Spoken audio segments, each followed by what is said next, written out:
My name is Sara Morrocchi, and I will be your host today.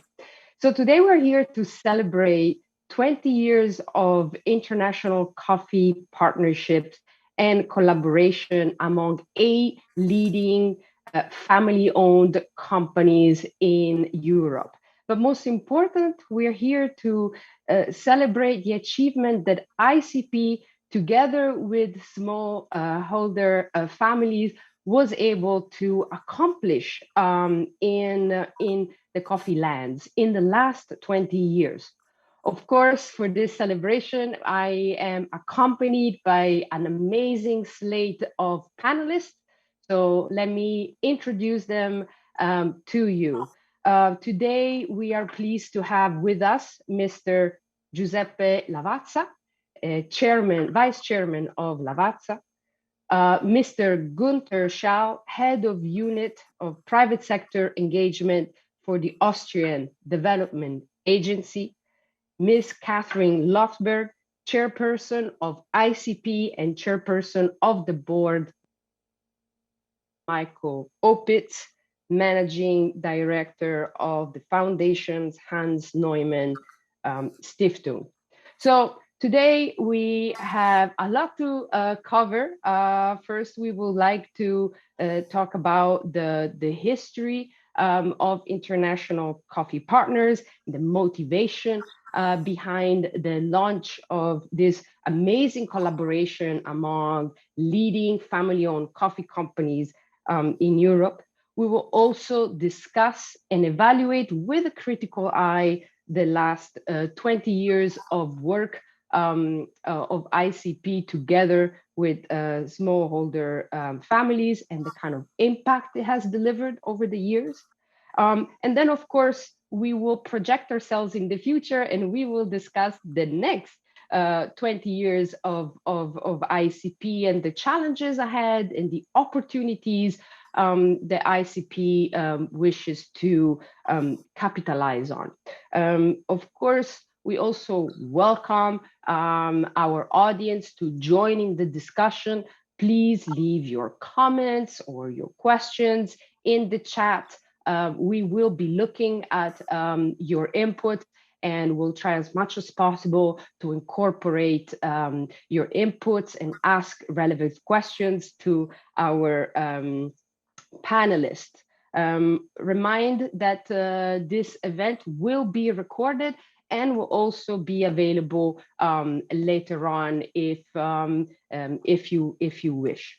But without further ado, we have a very busy program. So I would like to invite our first guest, Kathrine, to present a few slides to walk us through the work of ICP and the big milestones for the last 20 years. So welcome, Kathrine.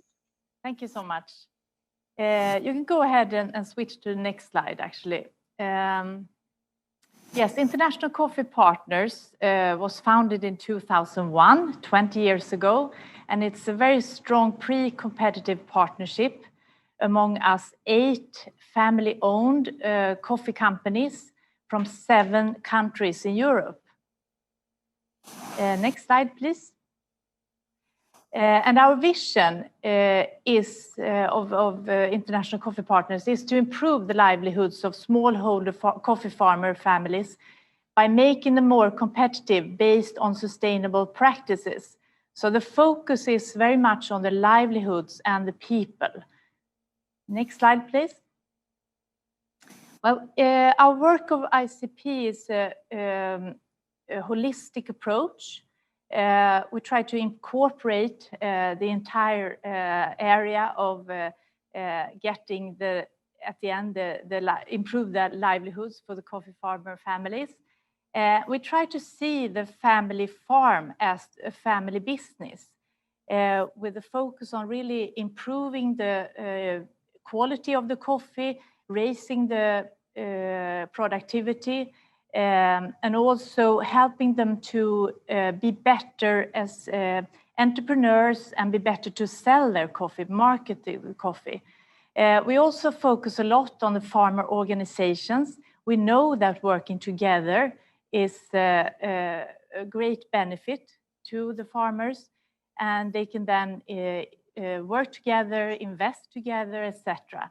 Of course, we have a very much focus also on the climate change and trying to find ways for adapting to the challenges that coffee farmers are experiencing. We also work a lot with youth in order to get the next generation to be able to and have the opportunities to take over and see a positive future in continuing growing coffee and staying in the coffee farm, at the coffee farm.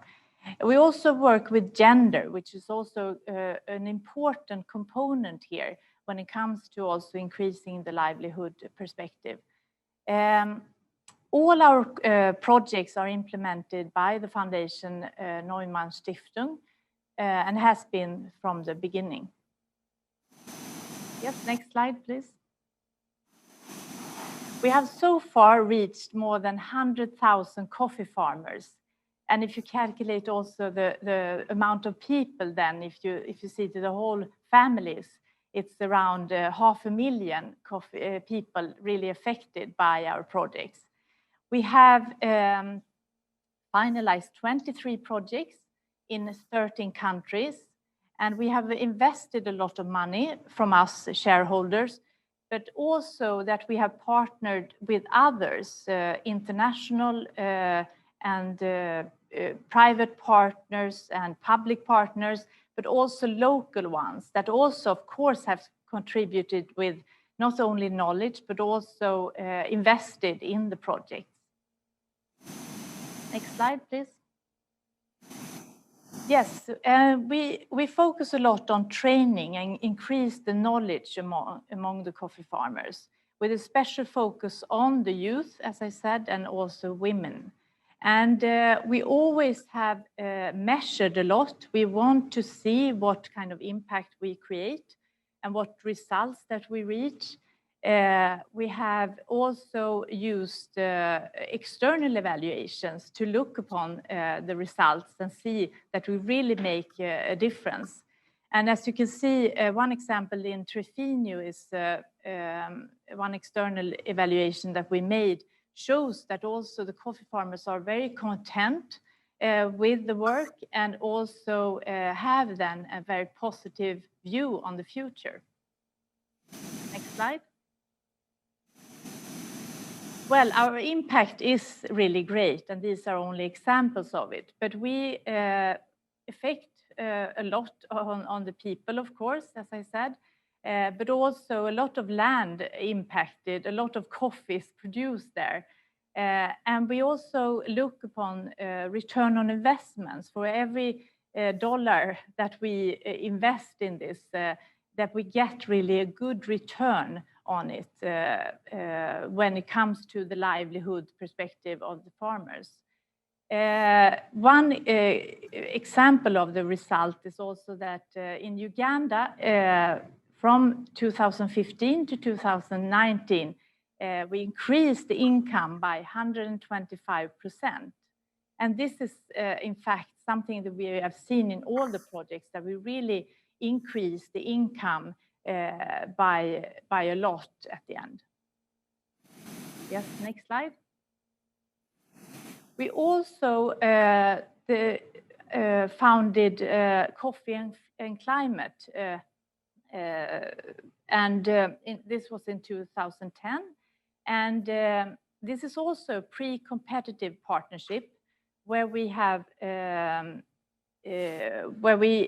invite also other partners, not only the ICP members, but also looking outside of our group and inviting other private partners, but also public partners.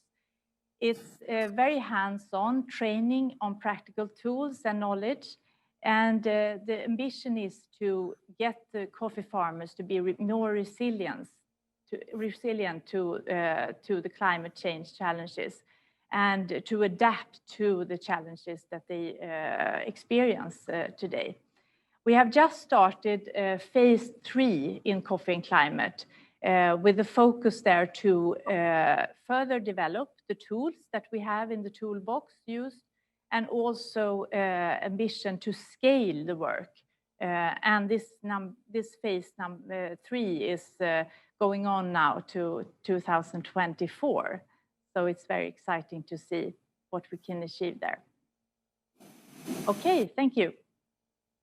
Lovely, Kathrine. Thank you so much. Thank you for this overview. Impressive scope of work, especially in terms of the number of projects and the funds that have been invested, but also impressive how focused the approach and the initiatives have been across the 20+ projects that ICP was able to deliver over the last 20 years. Obviously, I have a couple of follow-up questions for you that just sparked as I was listening to you. But before I do that, I would like to remind the audience that, of course, ICP is made up of 8 companies. They're not all here with us today. So for this reason, we've asked a representative from each of the companies to record a message and join us in this celebration. So I would like to show the audience our first video of some of the messages that the ICP shareholders left with us. So if you could help with the video, that would be great.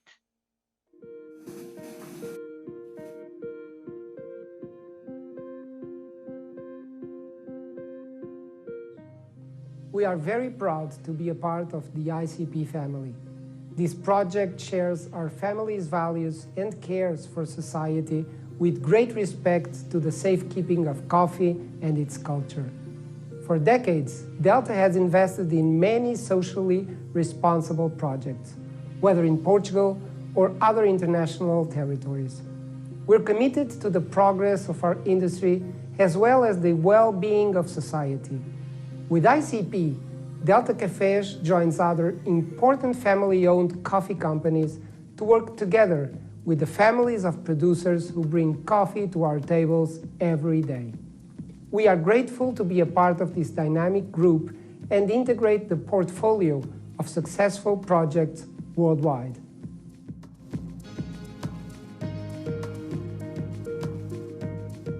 Founded in 1892, an ICP member since 2014.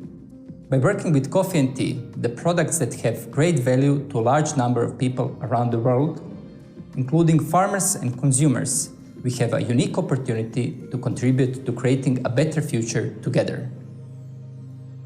The results of ICP's efforts and positive impact in terms of sustainable agricultural practices being implemented, as well as empowering smallholder coffee farming families, is encouraging and crucial in ensuring a sustainable coffee sector. We are proud of International Coffee Partners' achievements over the last 20 years, and we are looking forward to continuing on this path in the years ahead.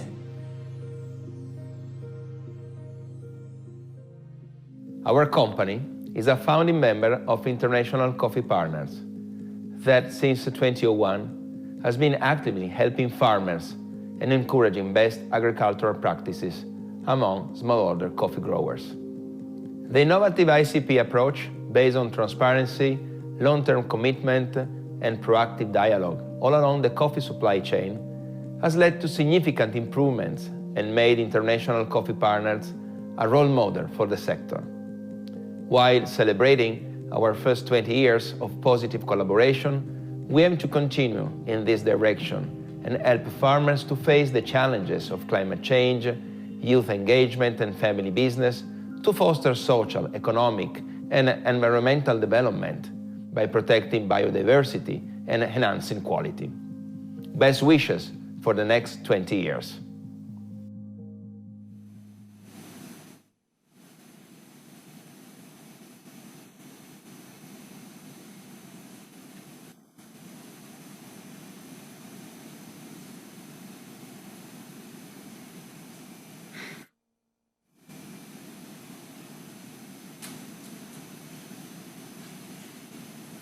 Okay, Well, thank you so much for showing the videos and the messages from the first round of shareholders.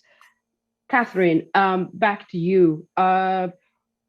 You've mentioned that this was a pre-competitive collaboration among 8 leading coffee companies. So let me ask you, what was the motivation behind the launch of ICP?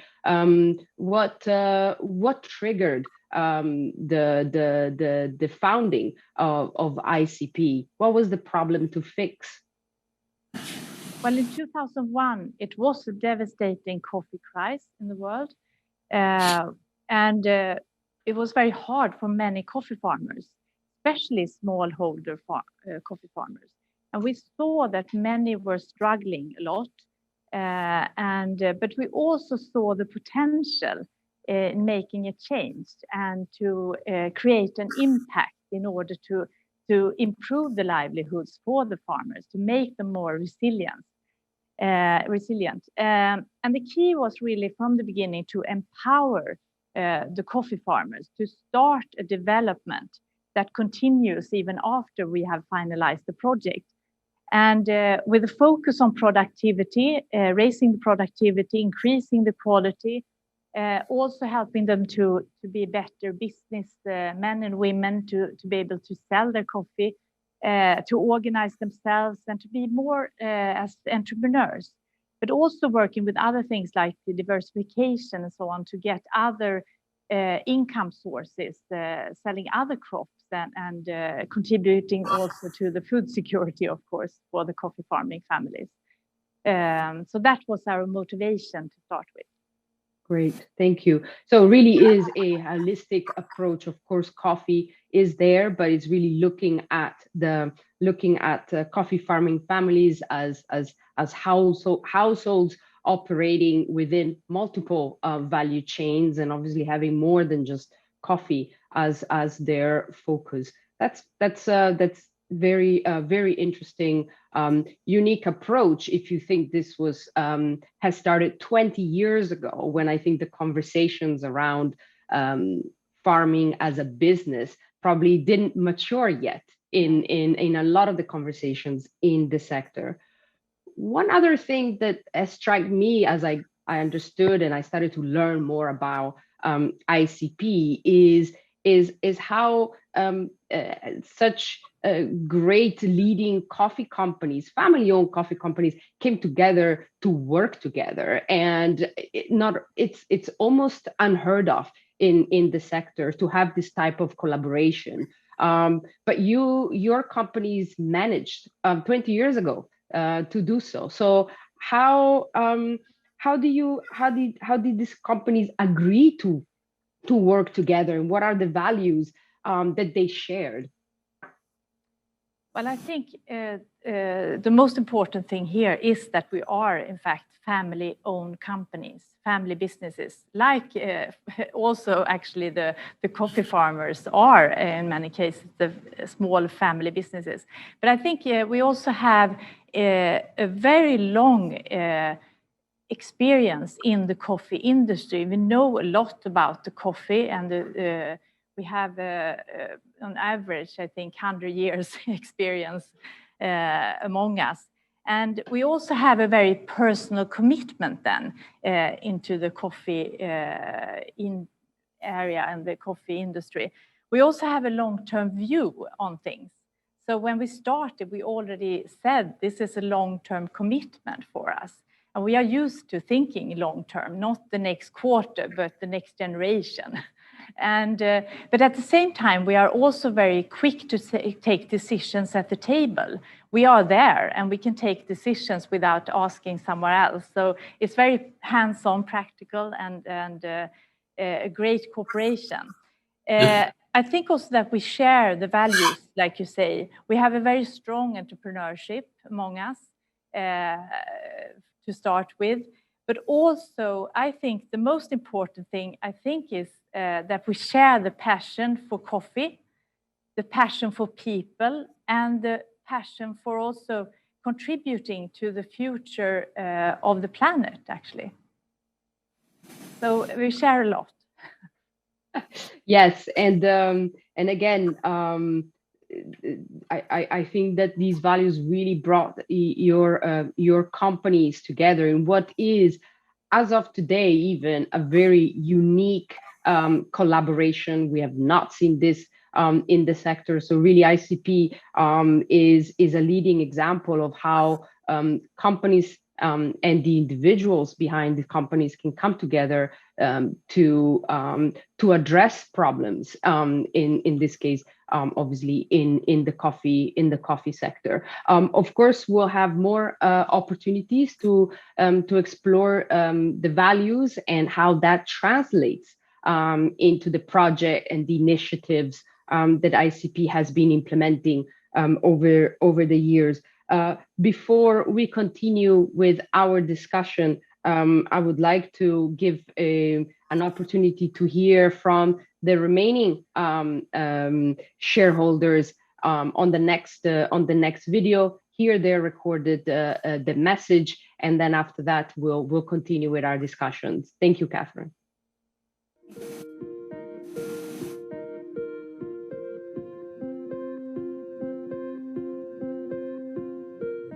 Within International Coffee Partners, we work together with like-minded, family-owned coffee companies to improve the livelihoods and the development possibilities for small-scale farmers around the world. Over the past 20 years, we have shown the strength of joining forces, and with our holistic approach to empower coffee farmers, we have seen long-lasting results. As more people see a positive future in growing coffee, the consumers around the world are also more likely to enjoy a great cup of coffee in the future.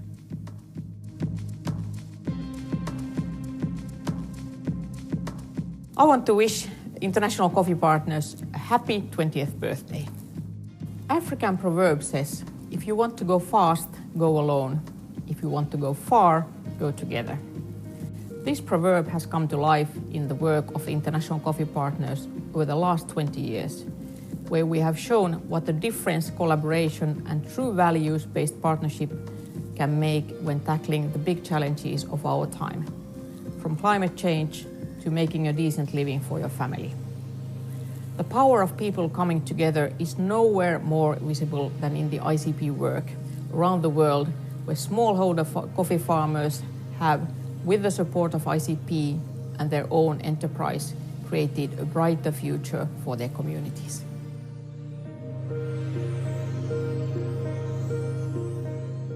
We as Chibo are tremendously proud to be a founding member of the International Coffee Partners, especially when we look at our joint achievements over the past 20 years benefiting 90,000 farmer families.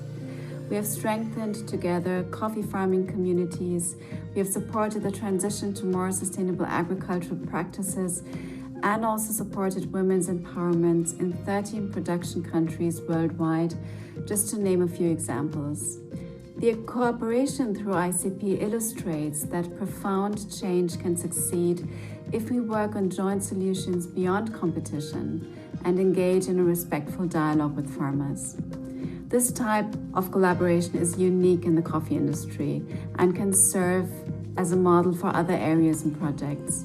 I am personally looking forward to the next few years where we as ICP continue to achieve even more together jointly with farmers all over the world. Okay, great. Thank you. We have now heard from all the shareholders.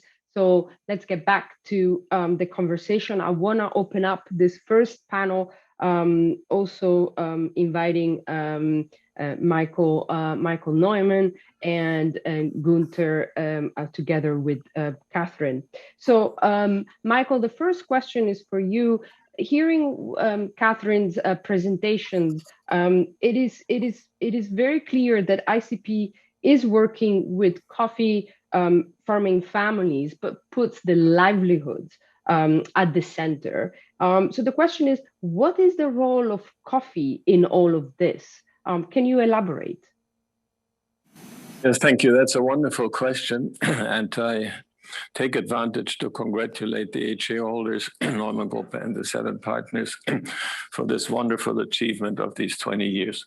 20 years ago, let's say, we noticed dangers in the world that are much more concrete today, which on the one hand is climate change, and on the other hand is the dynamic population growth that we encounter. Latin America, Africa, and Asia, the third world countries, continue to grow in population. And Africa alone will have over 2 billion inhabitants in about 20 years from now. Given these conditions, we thought as corporate citizens and as private personal citizens, responsible citizens, that a shortcut of addressing coffee directly along the lines of the typical supply chain models was not sufficient and would not guarantee sustainable supplier to the world coffee market. By going for coffee alone in the development work, we actually increase the risk. We increase the chances, but we certainly increase the risk for the individual farmer and also for the coffee world and the supply. So livelihood is a wonderful term. I would just like to add here what it means. The exercise of different functions for the farming families. One, and that's very important, is the sound social interaction between women, youth, and men in the typical African, Latin American, and Asian smallholder coffee homestead. An organization of decision-making and physical work among family members in a responsible and respectful way. Further, the constant improvement of good agricultural practice skills, along with other qualifications to run the business. Recently, of course, very important soft training qualities like the gender empowerment and also youth and family planning have joined the curriculum. And further, let's say the planning of your farm ahead as an enterprise, weighing risks and chances, and the complementarity of coffee, food crops, poultry, and animals for a safe and prosperous whole. So we look at the entire, we try to look at the entire farm system and not just at the coffee product, because we think it falls short of our challenges. Thank you. Thank you, Michael. It is no secret that you were the mastermind, the brainchild behind the ICP. How does it feel to be here celebrating 20 years of ICP personally? Well, it feels absolutely great. I just said that a minute ago, and actually I was maybe the one that set the spark, but the fire was lit and kept alive for these 20 years by these 7 important European roasting companies, and certainly also by Neumann Group. So no, it's a great satisfaction. And I think the fact that we celebrate these 20 years has to do and is almost due to the fact that we are holistic and pre-competitive in the nature of our work. Great. In just a minute ago, you mentioned that by focusing on coffee alone, you actually increase the risk of deteriorating livelihoods. Kathrine mentioned that one of the values that unites ICP companies, but also the work is around entrepreneurship. Can you elaborate on the value of entrepreneurship and where it sits and how it drives the philosophy of ICP in designing initiatives? Well, let's remember first that these family businesses that form the shareholders of ICP on average have been in the business, in their present business, for 100 years. That's a very important statement. I don't think you will find that easy in many lines of business, any place in the world. Without a complete, lasting commitment, dedication by the families to their work, this would have never been possible. And this is based, to my conviction, on certain values, a value line, line of values, which equate to some extent humanistic values, which center on the equality of human beings in the world, on the one hand, and put the constant improvement of an individual's qualities and skills at the center of our work. That is not far, actually, from the ICP's livelihood approach that addresses families' abilities and their interaction. I should say that entrepreneurship is so important in the smallholder sector in the coffee-producing countries because depending on coffee on one product and putting all your eggs in one basket, as is said colloquially, is a risk. And as we look at the farming systems and try to organize them in primary societies or in cooperatives, entrepreneurship can enter and make the decision for the future of what activities are important for the sustainability and prosperity, hopefully, for the families that run these farms. I think that with the African situation in particular, with the growth of population that I've mentioned, there will be an increasing and huge demand for food. And land is what produces food. So even our farmers in the projects, while hopefully dedicating to coffee for the money economy of their business, let's say medicine, school, other services that they need to purchase, but they will also be heavy and I think rightly concentrating on food production for their national and local markets. And that's all considerations that an entrepreneur takes when he plans his activities ahead. Thank you, Michael. Enlightening.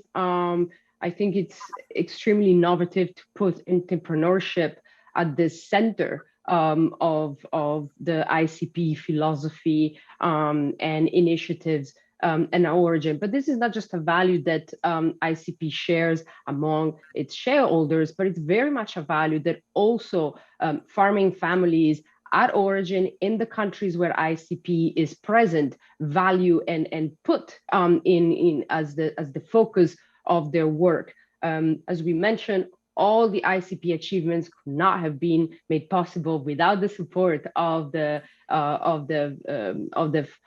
families farming coffees. And so it was important for us to hear from farmer voices and bring their perspective to our to the event today. And we specifically asked them about entrepreneurship and what it means to be a coffee entrepreneur. So here is what some of the families at origin had to say about entrepreneurship. So here, let's hear farmer voices.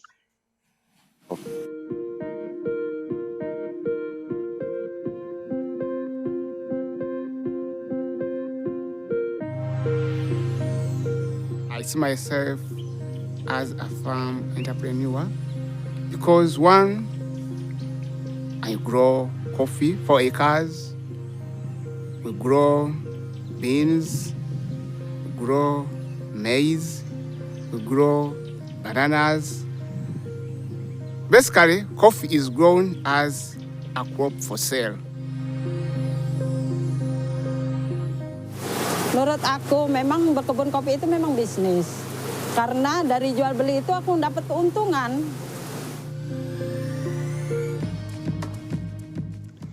Somos una familia empresaria, formamos un buen equipo con mi esposo, mis hijos.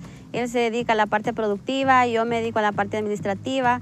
Procuramos siempre llevar las finanzas en orden para poder saber qué gastamos en nuestra parcela y así poder generar mayores ingresos. Aku punya kebun dewek. Di kebun dewek itu jual dewek, olah dewek, galau-galaunya dewek kan loh. Nak masalah harga, nak mahal, nak tidak, itu tergantung dengan aku. Cara pengolahan masalah harga. Aman nak harga mahal, yang ngolah yang bagus. Kami tidak bagus, tidak pacak mahal, ponaan. Soy un joven empresario, ya que poseemos nuestra finca, que la llamamos como una empresa, y en la universidad estoy aprendiendo nuevos conocimientos para poder realizar nuevas prácticas, traerlas a mi parcela y también poder incorporar nuevas tecnologías y así ayudar al medio ambiente.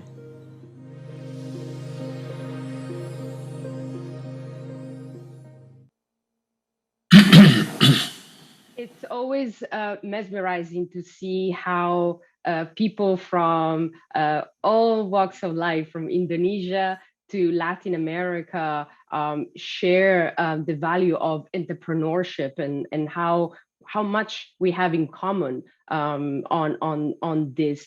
Gunter, in light of the discussions around entrepreneurship, how is cooperation between the private and the public sector initiatives built, and what are the values that this type of collaboration brings to farming families and their livelihoods?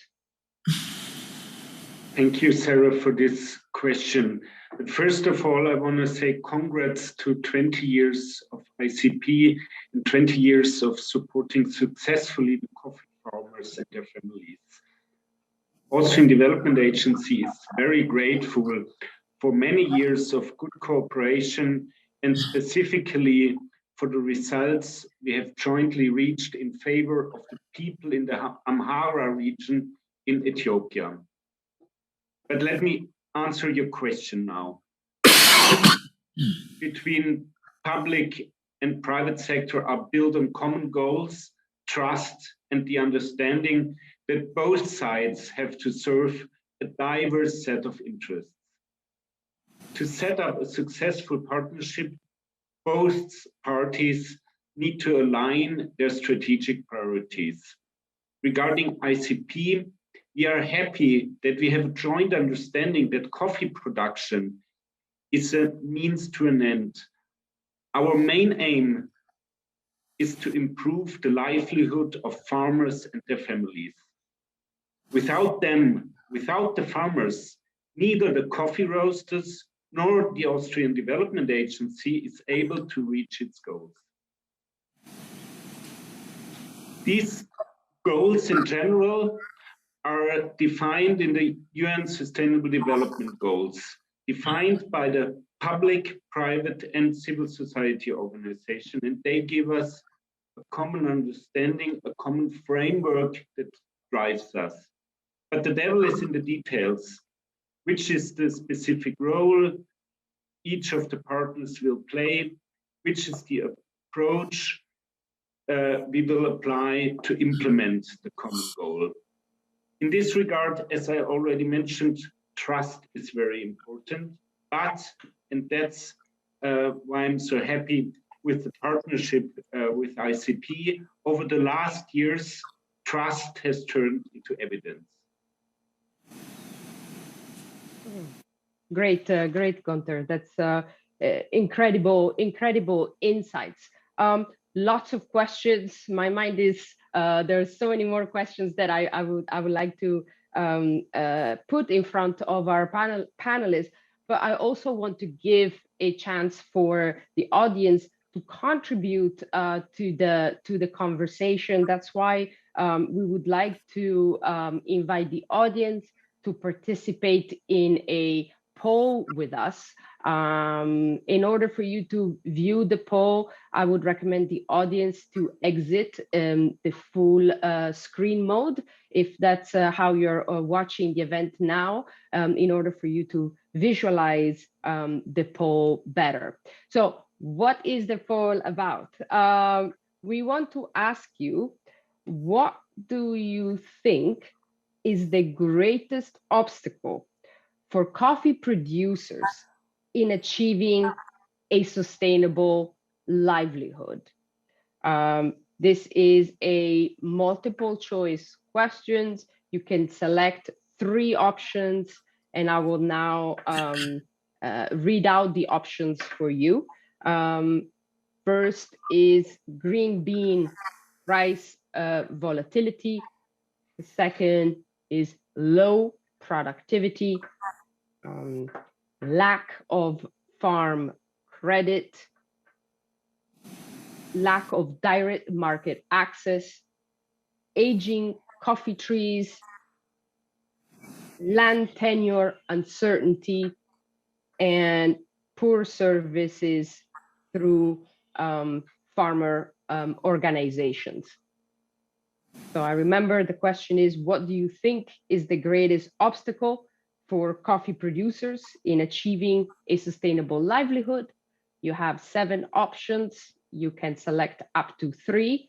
Of course, these are all relevant, but we're kindly asking you to make a choice, and hopefully we'll see the results of the poll soon.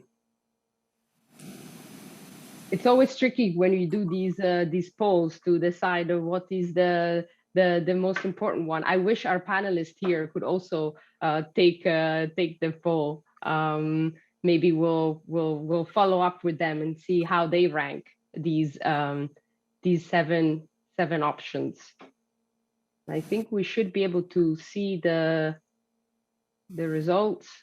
Yeah, it sounds like low productivity and green bean are ahead of the pack, followed also by poor services and lack of farm credit.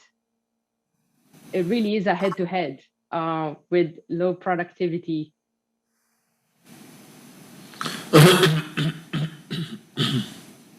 Great. Thank you for taking part of the poll. This is just to get your feedback and also test whether ourselves here and we are aligned. Let's proceed while we finish up the poll. So I have a question now for Giuseppe. You are a symbol of entrepreneurship, not only in Italy, but right now, really worldwide. In your view, how do you promote entrepreneurship, and what does it mean for producers? Thank you, Sara. Very appreciate your comment about me and my company. That we have this incredible opportunity to share this common adventure with very great partners, and everyone is contributing so well to the future of the industry, along with the most important coffee communities around the globe. So it's very global partnership that shrank the distances between roasters and farmers and traders all over the world. So really a great starting point. And entrepreneurship for farmers is very important. It was just one of the most important ingredients we put inside our initiative just at the beginning, when we started to operate with different projects in different countries. Of course, the framework was from the beginning, okay, we go, but we don't want to be a charity association. We don't want just to provide subsidies to the farmers and maybe to allow them to overcome a difficult situation in the short term. We want to try to build a sustainable future for all in the industry. So entrepreneurship is the only way to go through. And because all the coffee farmers are moving into a very competitive environment. So roasters are, of course, in a competitive environment, traders as well, everyone, but we are in a pre-competitive initiative, but farmers are moving in a very competitive environment. So the market is really the horizon that they have to take into consideration when they think about the present and the future. And entrepreneurship means, of course, many things. Work on important financial features, enhance productivity, and best use of inputs is so important now. And if we are looking at the circular economy concepts, very fad in economic discussion all over the world. So even for coffee farmers, right use of the inputs is so important to reduce, for example, a lot of possible counter effects. Think about using pesticides, think about using in a better way the environmental resources around them. So a lot of impacts. And last but not least, think about the revolution carried on by the digital transformation all around the world. Even in the agricultural industry, digital transformation is creating an incredible impact. And having an entrepreneurial vision means to keep on with innovations. And even for the coffee community, innovations are very important to try to speed up the chance of getting to better livelihood, of course, and of course be more protected by many big hazards, as for example the climate change, on the generational transaction, on immigration for countryside towards, for example, cities or other countries, war, political instability, social instability, drought, famine, for example. Now we're talking about this kind of risk in some African countries. So entrepreneurship is really the way to try to be protected. And putting all these ingredients into the mind of the coffee producers, farmers, and to try to help them to think in following this kind of pattern, it's very important. This was one of the main goals we had in our mind, and we put a lot of efforts to try to get through and to get to the target. Thank you, Giuseppe. Just as a follow-up,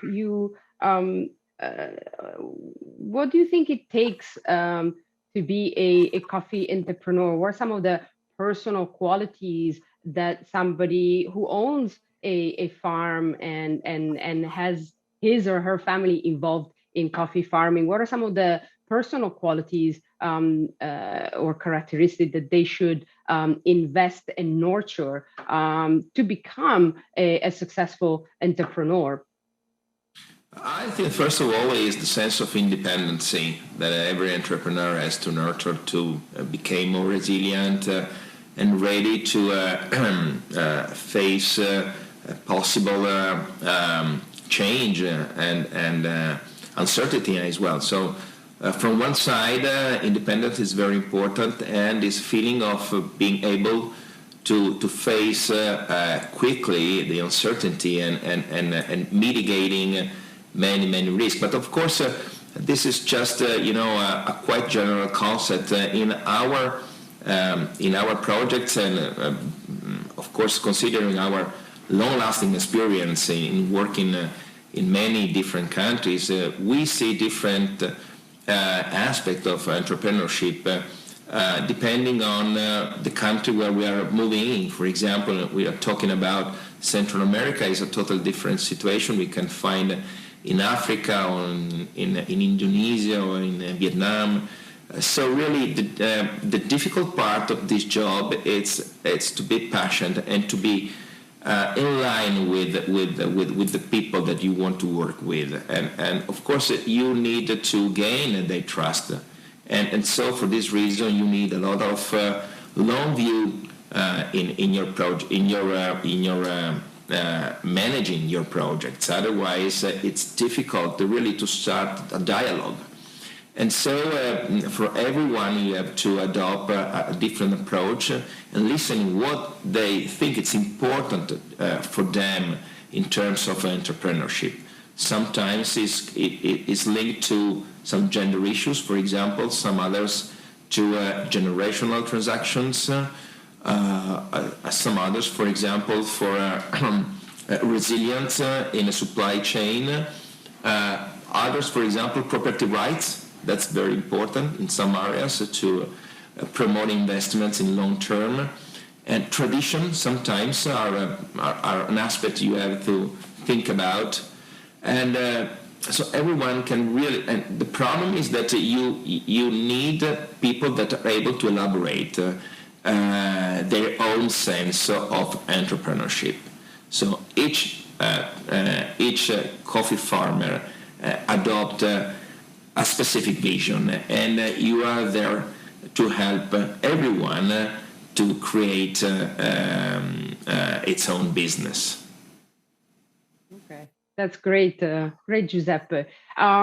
It's inspiring to hear how ICP is really putting the values around the human and building the human to become a successful entrepreneur and to lead with sustainable livelihoods on their farm.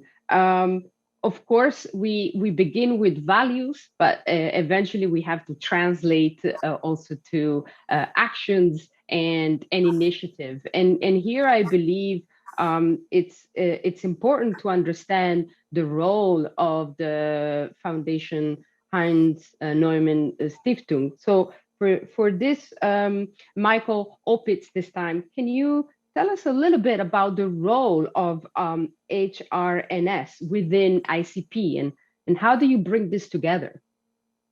A pleasure. Thanks, Sarah. Yes, although you see me in a suit today, believe me, we are the ones with the sleeves open, with the boots on, that are in the field, that are at home in the villages and also in the farmer huts. We are very much honored of being a partner to ICP as much as to the farmers and really be the linking agent and the partner of trust between the two sides. As HRNS, we are implementing the projects. Implementing means really being in the field, as mentioned, and day by day engaging with the farmer families to work, to cooperate, and support the different learnings that are important to develop really entrepreneurial conduct and improve the situation. But as much as we are implementing, we also have a very strong learning component attached to all these operations. And this is, I think, outstanding also in this group with ICP because we are continuously together. We are learning since 20 years in all the different facets that actually form part of the approach. And the approach has matured over time. It has further grown. It has gotten strength and definitely has had a continuous element of further development. So this is important because obviously the world changes and the conditions change in which we operate. So it is for this joint effort and joint learning very crucial and important to also have a structured approach in order to assess the different aspects actually that you can steer, that you can maneuver, that you can start working on and improving. And this, again, a very important achievement of ICP to also work with a theory of change that we supported in developing, with which we also highly associate because it is holistic, because it is really prone and oriented towards entrepreneurial conduct in farmer families. We have a network as a foundation working with 250 staff globally and have operations in 7 coffee-producing countries, all of which actually also hosts of ICP projects. Great, Michael. I have a follow-up question for you, but before I do that, I just want to recognize the overwhelming flow of greetings that we're getting in the chats. We are receiving hellos from Uganda, Peru, DRC Congo, Guatemala, Germany. Please let us know where you are watching today. Leave us a comment. We are so delighted that you're with us today. Michael, you did touch on the theory of change, as one of the centerpiece that leads your initiatives. So can you talk a little bit again on, or more elaborate on the program implementation strategies that are required to pave the pathway out of poverty for farming families? Yeah, well, that's the objective, the target, and the let's say the overall goal that the theory of change and then the work of ICP following it wants to achieve. Make farmers resilient, grow out of poverty, get strength, stronger in their operations. And what is important here is basically being at the side of the producer. work with very participatory approaches, listening, learning about the needs, learning about the opportunities, and then build the work around it. Obviously, and this also came out with a poll, you have a number of points which you can address, which you can work on. Productivity and definitely improvement of quality, improvement of operations, forming part, being a backbone. So it's the farming system. It was mentioned before that coffee is an element. It is not the decisive one. There is definitely more that the farmers can control. So addressing the improvement of the production systems is key. Obviously, this helps to then raise income opportunities and also feed the needs of the family in a better way. Another element is forming part of the theory of change, the work with farm organizations, so that there is a structure that is around the producers, structure which can support the producers in getting access to services and getting access to markets and getting access to knowledge. And other elements that do form part of the theory of change, obviously, is climate change, addressing climate change at the level of production, but also then at the level of the farm organizations, at the level of the community. And last not least, it was mentioned before, the decisions between men and women, the balancing of powers when it comes to actually controlling resources. This is where I think ICP makes a tremendous difference in having this as part of the theory of change, and definitely then having programming that really addresses these opportunities. And last not least, it was also mentioned before, the close look into the prospect of the generations to come. Coffee, and I think this is part of the ICP values, is a long-term commitment. It is a family affair since hundreds of years already, altogether within ICP, and this is where the look goes to. And I think this also very nicely resonates with the producers with whom ICP engages. So supporting the young generation to explore agriculture, to explore coffee as a part of the livelihood strategy is key, and definitely very convincingly, I think, also addressed in the ICP work.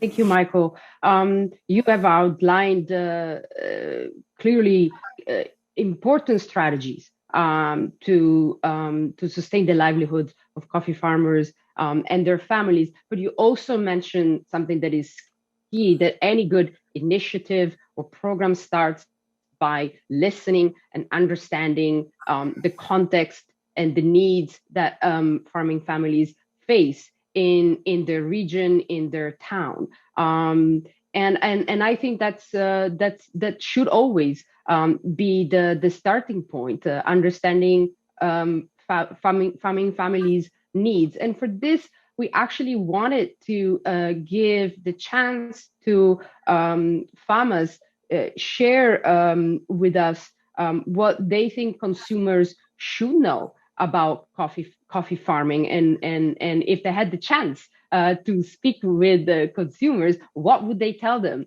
So I would like to show another video on farmer voices on consumers, and then of course we'll continue with our conversation.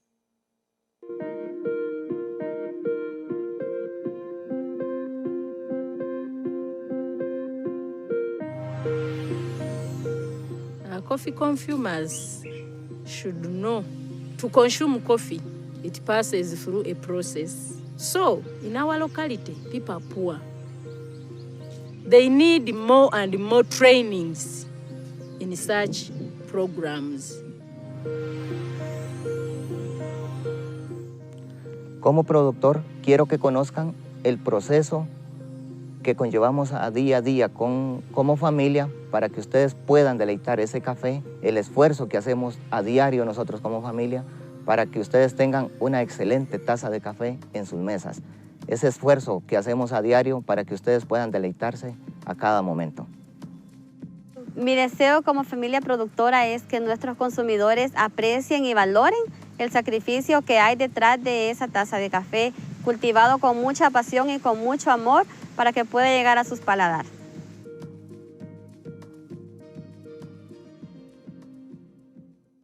Thank you. That's always enlightening to hear from folks at Origin. A question for you, Kathrine. As you see this video and farmers sharing what they would like consumers to know, what's your reaction to that? How do you feel about sharing this sharing this information with consumers? What's your take? I totally agree, and I think we have a lot to work on there to educate also on the consumer side, to really get the consumers to understand, as was said, the process behind the hard work, all the way that the coffee goes from the coffee farming, from the coffee farms, and to end up in a cup somewhere. And I think I think it's important that you get more knowledge about it, and that you also have the respect of what is done in the whole process. Coffee is today, in many cases, an ordinary, we have it every day, it's an ordinary product, but to really contribute to the value, and there we have a big responsibility, I think, facing the consumers and really trying to get them to be more educated. And this, I think it's important also to have the consumer perspective in this work, because at the end of the day, we all want to be able to continue to consume great coffee also in the future. So we need really these efforts to make it possible for people to live a good life growing coffee, among other things. So the consumer perspective, I think, is extremely important. Thank you, Kathrine.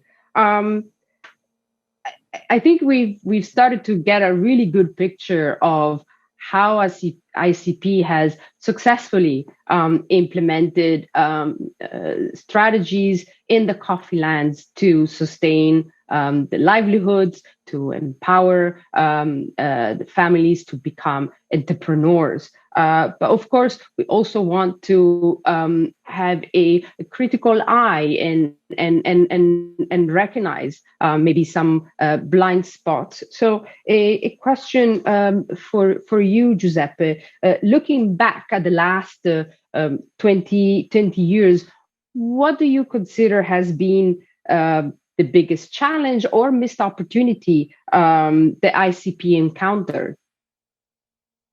I think the big challenger and one of the first major learning we got through our experience is that we need a very long-term approach to try to get out some consistent results from our ideas and our purposes. This is very important because we started with a vision of about 3 years term as you know, the period of time we wanted to start a project and to end the project, but after a few years we understood that it was too short, so we had really to try to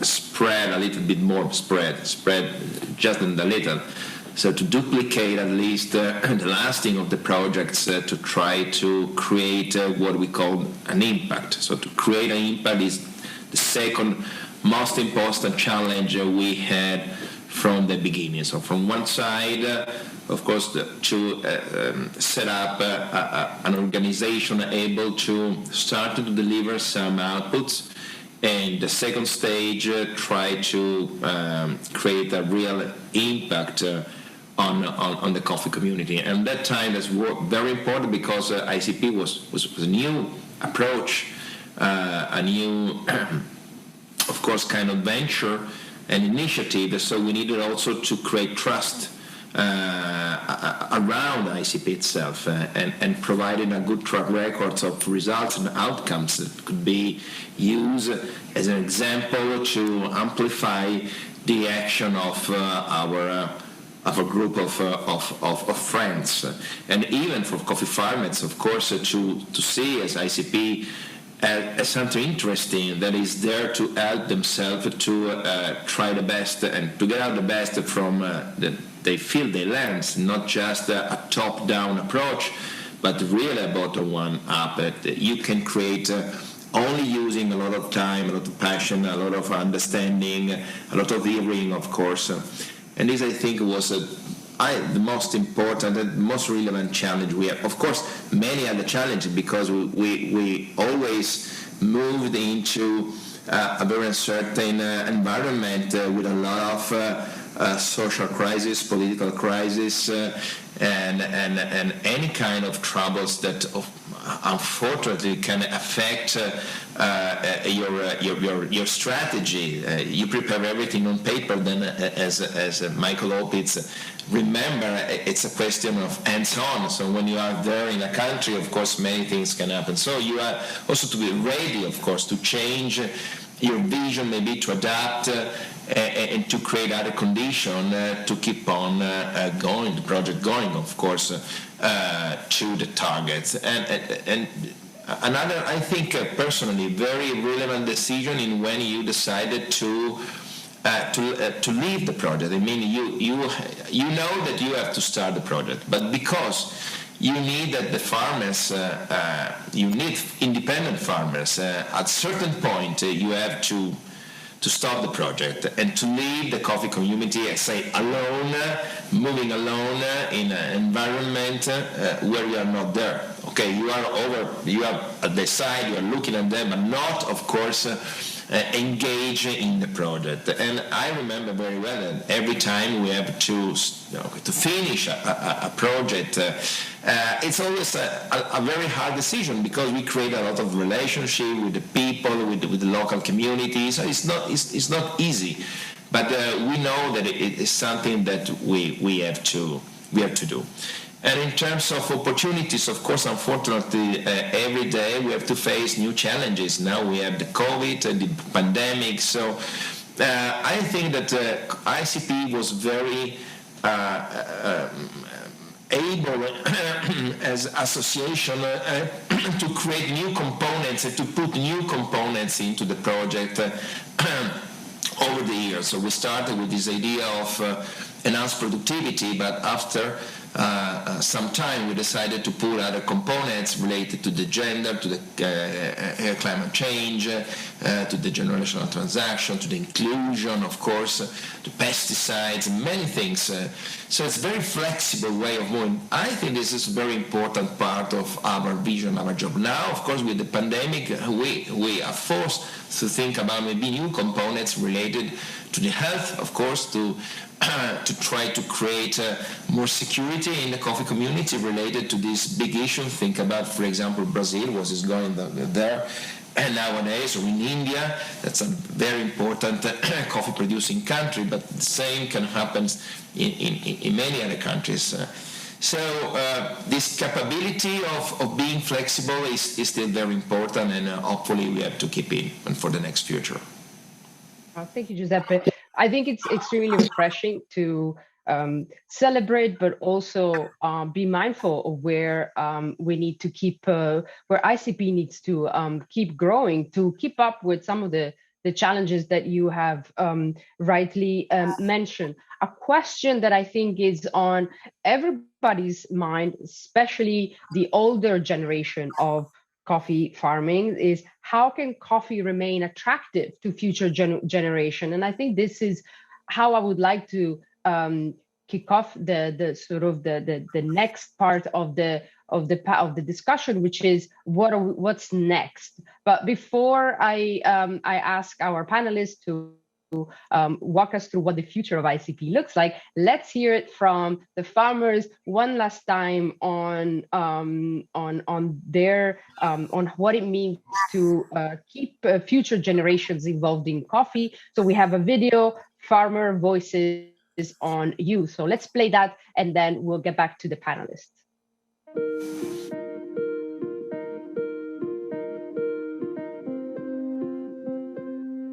Mi consejo para un joven que quiere involucrarse en el cultivo de café es que se incorporen en las cooperativas cafetaleras, que se acerquen a los grupos de productores para que ellos puedan descubrir las muchas oportunidades que hay en el rubro de café. Youth have not got enough money to start farming as a business. So, loan schemes should be extended to the youth. El cultivo de café puede seguir siendo atractivo a través de que nosotros como padres involucremos a nuestros hijos a continuar con ese rubro de café y haciéndoles ver las actividades cotidianas, ¿verdad? Y que ellos implementen nuevas prácticas también y hacerles ver a ellos las oportunidades que a través del café podemos obtener. Aku ngajar dengan anak-anak aku untuk berkebun supaya mendapatkan penghasilan untuk sekolahnya dan untuk jajannya dewek. I would advise that young farmer to move step by step. First, to start with what is available. If it is a small piece of land, start with that.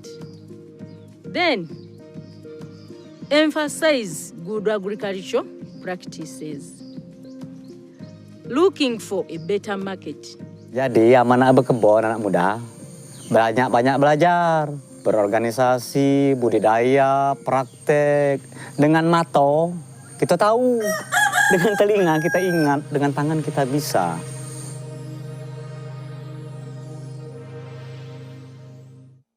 Okay, thank you for this video on how to make coffee farming attractive to future generations. I think this is a great transition to the next session, which is thinking about the future of ICP. Michael Neumann, what do you believe will be the biggest challenges for ICP in the coming years?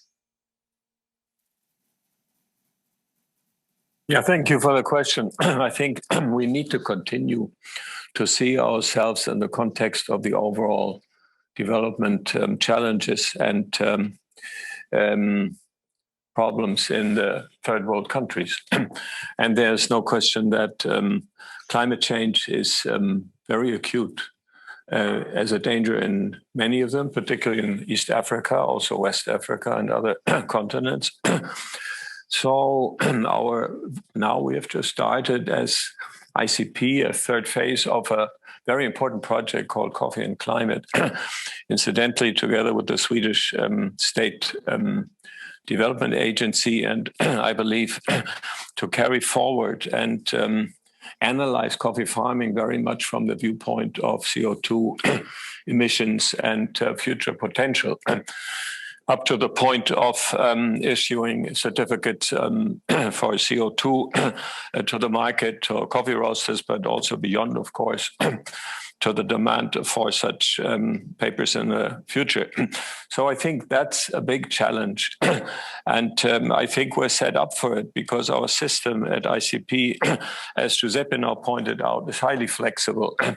In the last 20 years, the market's changed a lot, production changed a lot, and ICP has successfully oriented itself towards these new topics that are so important, as have been mentioned also.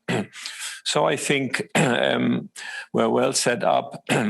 I may want to mention here now that something almost unexpected happened here in ICP. It was the fact we have a European venture. How can Europe work?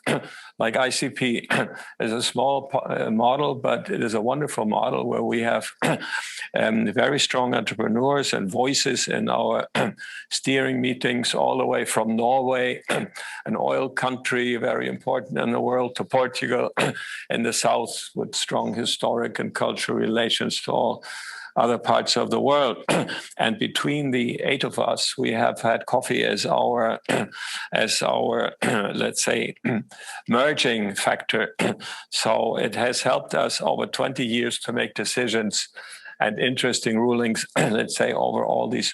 And never, I cannot remember in 20 years to have a vote in which we did not come out unanimously. I think that's something to be mentioned in such a diverse and dynamic group. So I think the challenge, we're set up for these challenges, but they will be huge. And we must learn to see coffee not as coffee alone, but in the context with general development. Thank you. Wow, that's That's great, Michael. Lots to follow up. Kathrine, a lot of issues have been mentioned here: climate change, gender and youth, and continuing investing in producer organizations and family businesses. In the last couple of years, the debate or the discourse on gender and gender relations, specifically how it applies to coffee, has been very loud. Where do you see ICP playing a role in continuing the work on gender? A very important role. I think with all this, we have, like Michael Opitz was explaining, over the years really come up with methodology, with how to take on these different topics ourselves or together with others also that are experts in different areas. So I think we have a big role. I think also that what we have seen is like in Uganda, where we have worked very much on this gender issue, not only then educating the women, but also the men, and together they have been educated, and this has really improved the decision making that was mentioned before, taking mutual decisions for the small family business that they have. And this has really shown great results. And I think that we could use then these examples in other areas. We talk about South to South learning. We can learn from Uganda and take the learnings to Central America, for example. But we can also be open and learn from others. And at the same time, we can be open and transparent with our experience so that others can learn from us. And we have, throughout our history, we have also seen that many of the farmers around our projects, not in the projects, but have taken up the methodologies and the knowledge that, you teach the farming, the neighbors. And also some of the methods and the knowledge that and experiences have even been brought up in the countries when they look at coffee farming in the area or regional areas or in the country.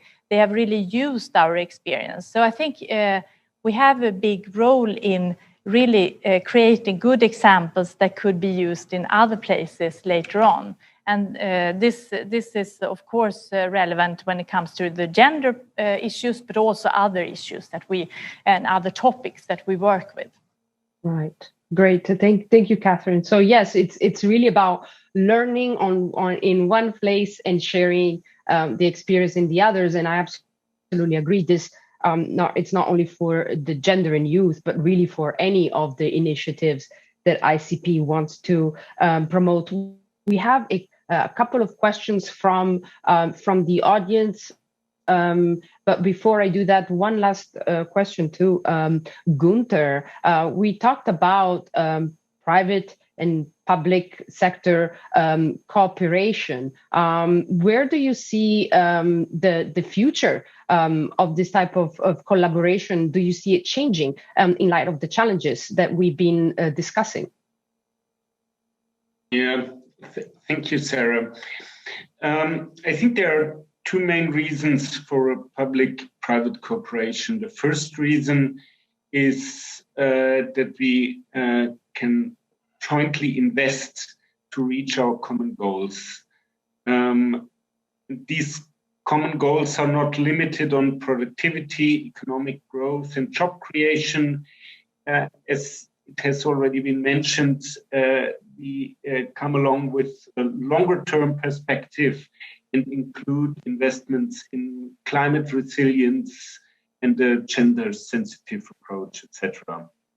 But the second reason for the cooperation is that we can jointly drive innovation that is needed on the one hand, in the changing world, and on the other hand, to improve and to scale up our impact. And to be honest, as a public institution, our approach towards innovation is ambivalent as our risk appetite. We know we need it, we know we can support it, but still we are reluctant.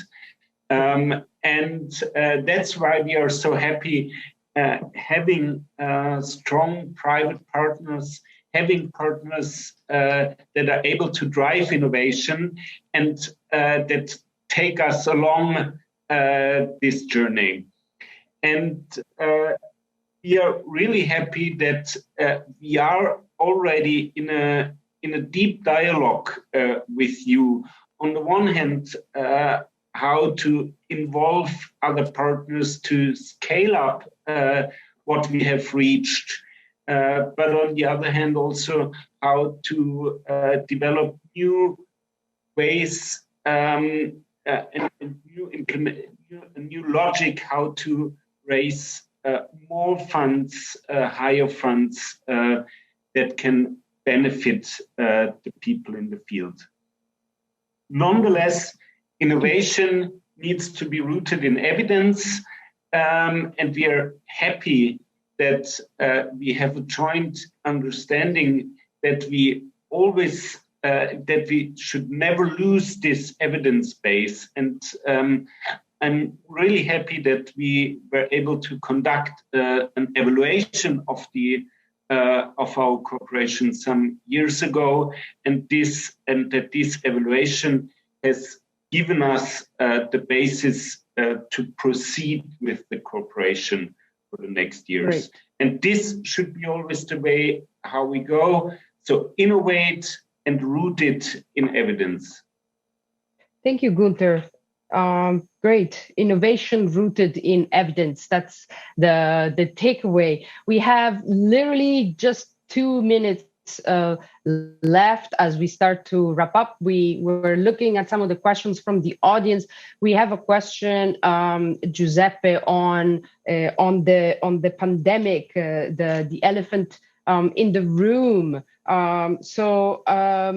Obviously, the pandemic has changed coffee consumption, coffee culture, and of course there will be repercussions. We wonder what will be the repercussions in the coffee lands, and also there's a question on the audience. In the pandemic has highlighted the inequalities, obviously everywhere, but in coffee too. So how can we tackle that?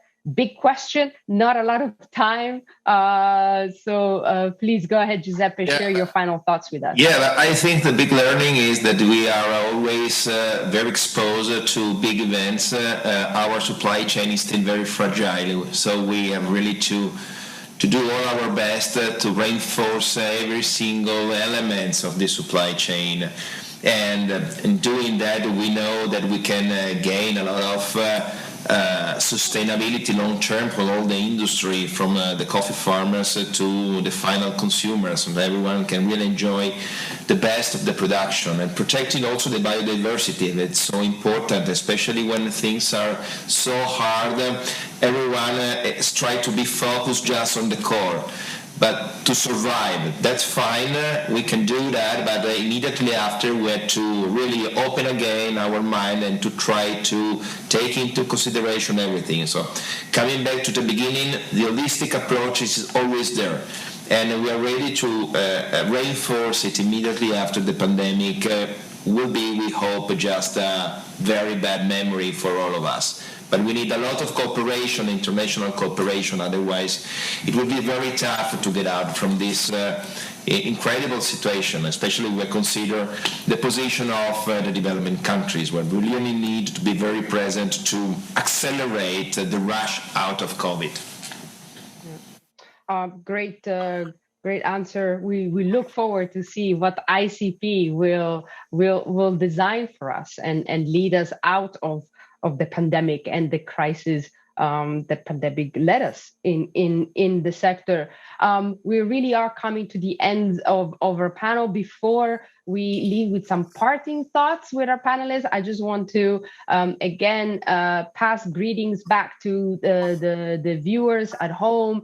We have people following us from UK, Vietnam, Sweden, Canada, Kenya, and more. Thank you so much for taking the time and share this celebration with us. We know it's incredibly busy schedule. So thank you again for showing up and sharing this celebration with us. So as part of the parting thoughts for this, we decided that we would ask each of you to fill in a sentence with a thought or a concept that you would like to leave us with. And so I will read out the first half of the sentence, and then I'll invite the people to finish it for me. Again, we'll start in our alphabetical order. So Giuseppe, you are first. For the future of ICP, the most important thing is? There won't be time to spare. So we have a full agenda. So go straight and do our best. Oh, great. Don't beat around the bush. I love it. Thank you. Gunter, for the future of the Austrian Development Agency, the most important thing is? That ICP stays a reliable partner, stays focused on the people, and stays a driver of change. Great, driver of change. I love it. Kathrine, for you, the future of ICP, the most important thing is? I think to continue to embrace the power to work together. It's like with coffee, if you development and progress is the best when you share it with others. Great. So get things done, share success with others. Great. Michael Neumann, for the future of ICP, the most important thing is?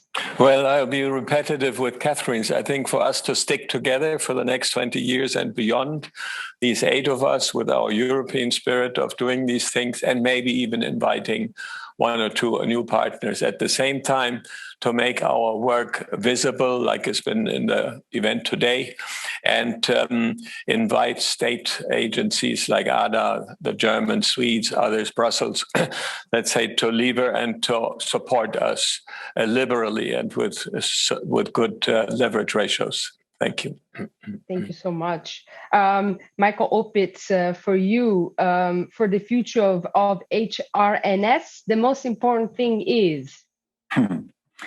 Obviously, to find partners like ICP, very, very strongly working towards really the livelihood improvement and having the farming family as the beneficiaries of the work.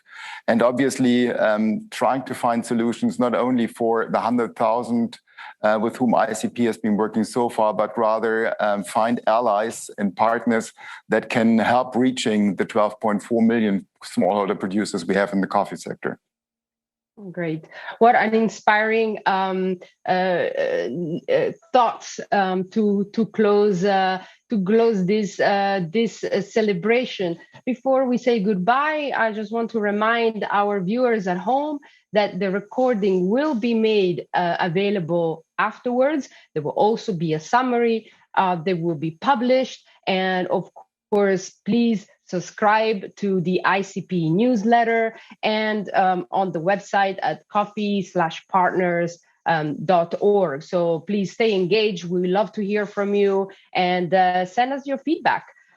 For all of you on the panel today, thank you so much for sharing your thoughts, for bringing so many inspiring words to the table.